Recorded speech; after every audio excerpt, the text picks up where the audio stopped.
আসসালামু আলাইকুম গাইস, সবাই কেমন আছেন? আশা করি ভালো। ওয়েলকাম ব্যাক আরও একটি নতুন ভিডিওতে। আজকে দেখাবো বিল্ডিংয়ের গাড়ির পার্কিংয়ের জন্য যে লাইটগুলো লাগানো হয়। এই যে নতুন লাইট আমরা আনবক্সিং করে এগুলো ফ্যানের মধ্যে ফিটিং করছি।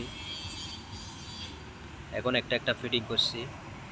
এই যে দেখা যাচ্ছে স্ট্যাংয়ের মধ্যে লাগাইও দিছি। নিচে যে দুটা ওয়্যার দেখা যাচ্ছে এগুলো একটা থেকে একটা রুফিং, লাইটের রুফিং। লাইটটা আমরা ভালো করে স্পিড লেভেল দিয়ে লেভেল করে নিয়েছি যাতে ব্যাগার দ্বারা দেখা না যায়। এই যে দেখতে পাচ্ছেন লাইট, এখন কানেকশন করতে হবে।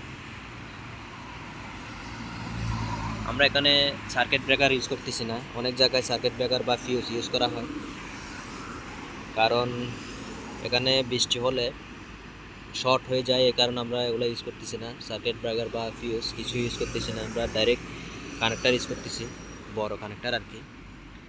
এই যে দেখতে পারতেছেন লাইটগুলো জ্বলতেছে, কানেকশন শেষ হয়ে গেছে আমাদের। দেখুন কি সুন্দর করে লাইটগুলো জ্বলতেছে।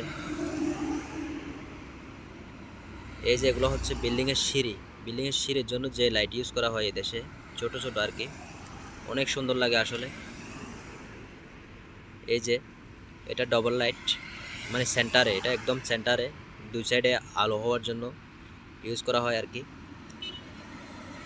সাইডেরগুলো হচ্ছে সিঙ্গেল, মাঝখানেরটা ডবল, সাইডেরগুলো সিঙ্গেল।